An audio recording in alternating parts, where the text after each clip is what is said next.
नमस्कार दोस्तों, स्वागत है मेरे इस YouTube channel Janata Janardan with Y के। आज का विषय कांग्रेस का दुश्मन कौन, बीजेपी या क्षेत्रीय दल। ये कमेंट के माध्यम से आप लोग भी बताइएगा। वैसे तो मेरा जो मकसद है वो बड़ा ये बताने का कोशिश है कि जो कांग्रेसी या जो कांग्रेस को फॉलो करते हैं लोग, जो ये चाहते हैं कि हाँ देश में वापिस से वही पुरानी कांग्रेस अपने पूरी ताकत के साथ आए, तो मेरे इस वीडियो को एकदम ध्यान से देखिए, सुनिए, समझिए।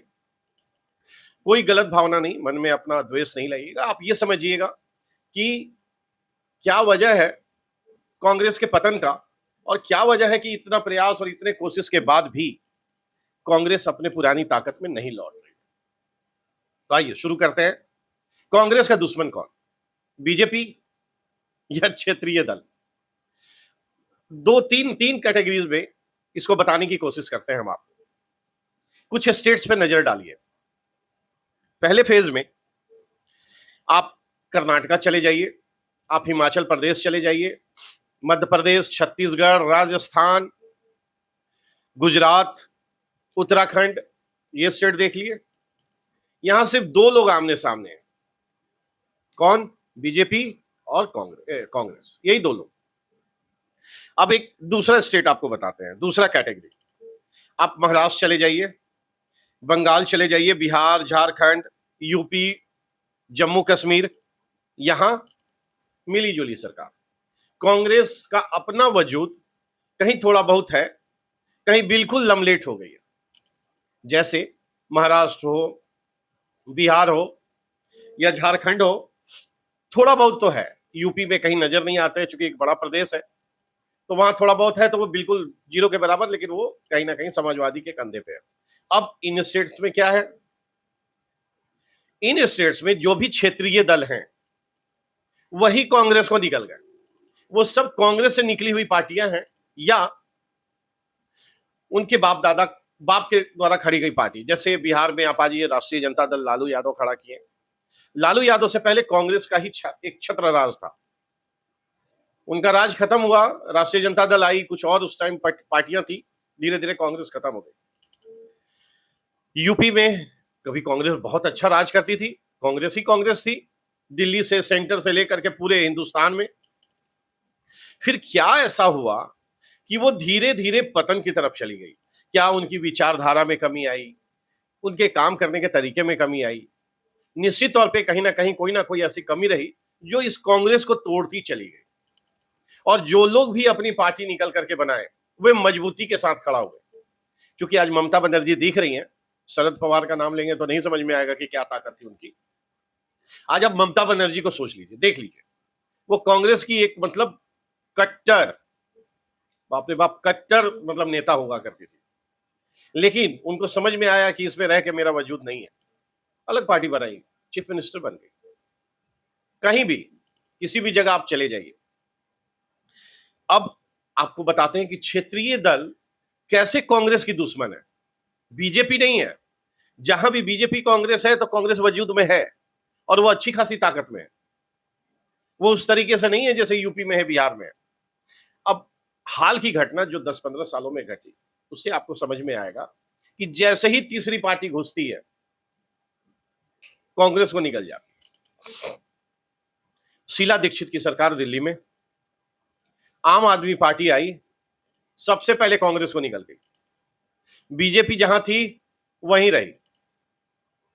उनका ना कैडर, ना परसेंटेज, ना वोट परसेंटेज, कुछ नहीं घटा। लेकिन एक हवा, केजरीवाल को खूब रिस्पांस मिला, कांग्रेस निपट गई। और निपटने के बाद 10 साल राज की। बीजेपी जब आई तो कांग्रेस उभर नहीं पाई। आज भी आम आदमी पार्टी है, थोड़ा है, कम है, ज्यादा है, जैसे भी है, कांग्रेस से तो बेहतर है। पंजाब चले जाइए, क्या स्थिति है?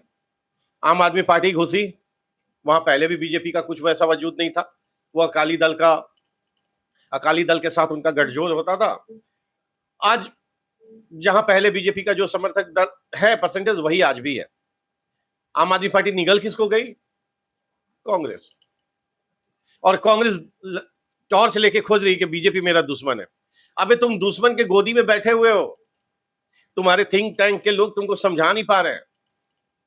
और यही वजह है कि आम जनता नीचे ये बात करती है कि कांग्रेस जब तक से इनका पीछे लगू और इनसे अलग नहीं हटेगी, हो सकता है 5 साल लगे, 10 साल लगे। बीजेपी को भी तो आने में यहां 40 सालों का संघर्ष करना पड़ा। रिवाइवल तो हुआ, बीजेपी तो आई पूरी ताकत से। वैसे ही धीरे धीरे क्या होगा कि बीजेपी का भी वो कहीं ना कहीं कुछ गलती होगा तो कांग्रेस को अपना जनाधार मजबूत करना चाहिए। इनका जब सुनिए युवा लीड करेंगे, युवा अध्यक्ष बनेंगे। हरियाणा में देख लीजिए, अभी तो हुआ, अभी 1 महीना नहीं हो रहा, वहां का कौन अध्यक्ष है? बुढ़ाऊ 75 साल के, वही युवा हैं। मतलब कितना चोट मारा इन्होंने उसको बना करके। मतलब कांग्रेस को चाहने वाले लोग दुखी हैं कि ये इस तरीके से तो कांग्रेस का कभी भला ही नहीं हो सकता है। खैर, गुजरात पहुंचिए, कांग्रेस कितनी मजबूती से लड़ी थी कि मतलब वो सत्ता में आते आते रह गई थी पिछले के पिछले चुनाव में। मतलब वो समझ लीजिए कि वो बीजेपी का जीत नहीं, बीजेपी का हार ही कहा जाएगा। डेंट कौन किया? आम आदमी पार्टी घुसी, बीजेपी और सड़ाकेदार एकदम रिकॉर्ड तोड़ जीत की, कांग्रेस बैठ गई। हमको तो डर है कि इस बार जब इलेक्शन होगा, शायद 27 में है या 28 में, जब भी है, तो कांग्रेस का वजूद दिल्ली वाला ना हो जाए। क्योंकि अभी भी वो मतलब कहते हैं ना, वो गुजरात गए थे और राहुल गांधी अपने कार्यकर्ता को बब्बर शेर कहा। और ये बताएं कि कांग्रेस के अंदर ही कुछ ऐसे लोग बैठे हुए हैं जो कांग्रेस को नुकसान करना चाहते हैं, लेकिन आज तक वो ढूंढ नहीं पाए। उनको समझ ही नहीं आ रहा है कि जिनको बैक ऑफिस में उन्होंने बैठाया हुआ, कहीं वही उनके तो दुश्मन नहीं है, उनको गलत सलाह तो नहीं दे रहा है। आपको याद होगा, मैंने अपने वीडियो में कहा था कि जब सासाराम से इनका वोट चोर वोट अधिकार यात्रा शुरू हुआ, तो ये बताने का कोशिश की है कि भाई बीजेपी जो वोट चोरी करके सत्ता में आई है, एकदम मजाक, बेवकूफ बनाने वाली बात। तो वो बेवकूफ जनता को नहीं, वो खुद को बना रहे थे और बगल में बैठ के तेजस्वी को बना रहे थे। उस समय भी मैंने कहा था कि ये कोई वोट चोर और वोट अधिकार की बात नहीं है। कांग्रेस को पता है कि इस बार के चुनाव में तेजस्वी इनको 50 से ज्यादा सीट नहीं देगी। ये केवल और केवल प्रेशर पॉलिटिक्स था भाई साहब। वो तेजस्वी को बैठा के बताने का ये कोशिश था कि देखो मेरा जनाधार कितना है और कैसे हम जान फूक दिए। अब हम चले कोलंबिया रिचार्ज होने, अब तुम अपनी देखो, हम अपना देखेंगे। फटे तो फटे, साला सान ना कटे। चल गए कोलंबिया, घूम के अले। अब यो अता पता नहीं लग रहा कि बिहार चुनाव नहीं, नगर पालिका का चुनाव हो रहा है, अनाथ की तरह छोड़ दिया है सब। कांग्रेस को चाहने वाले जितने उनके कट्टर समर्थक, समीक्षक, बुद्धिजीवी बैठते हैं टीवी पे, वो खुद अपना हथियार डाल दिए हैं कि किसके लिए फाइट करें।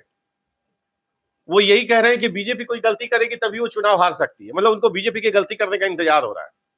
और कुछ मेरे मित्र ऐसी ऐसी बातों को ढूंढ करके ला रहे हैं जिसको सुन करके हंसी आता है कि कितना मन को बहलाओगे यार, कितना दिन को रात कहोगे।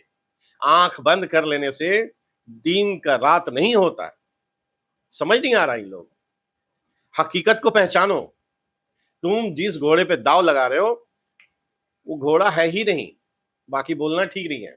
कमेंट के माध्यम से आप लोग बताइएगा कि वो क्या है। तो आज का ये जो वीडियो मैंने बनाया, कांग्रेस का दुश्मन कौन, बीजेपी या क्षेत्रीय दल, यकीन मानिए बीजेपी उसका असली दुश्मन नहीं है। उसका असली दुश्मन क्षेत्रीय दल है और कांग्रेस की विचारधारा। आज वो जिस विचारधारा को आगे बढ़ा रही है और सोशल मीडिया के युग में जो उनका पुराना कुकृत्य खुलता जा रहा है, तो बहुत सारे लिब्रांडू जो ज्ञानी अपने आप को बताते हैं, वो मैदान छोड़ के भागने लगते हैं।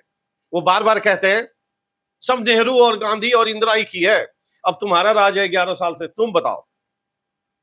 अबे तुम क्यों डरते हो इतना पुराने पापों को याद करने से? पुराने पापों को याद करो यार, बड़ी मेहनत से उन लोगों ने किया हुआ है। और इस सोशल मीडिया के युग में, सोशल मीडिया में तो सब कुछ खुल्लम खुल्ला है। सोशल मीडिया में सब कुछ खुल्लम खुल्ला है भाई, पक्ष है विपक्ष है, सब हकीकत भी सबके सामने है।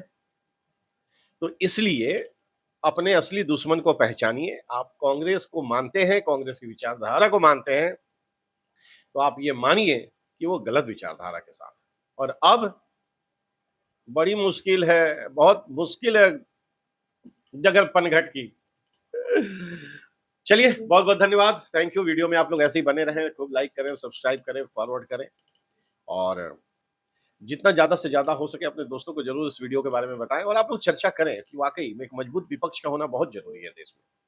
और अगर विपक्ष मजबूत नहीं होगा तो फिर कल को वही है, हम आम आदमी अगर कुछ कहेंगे तो हमारी बात को वहां कौन रखेगा।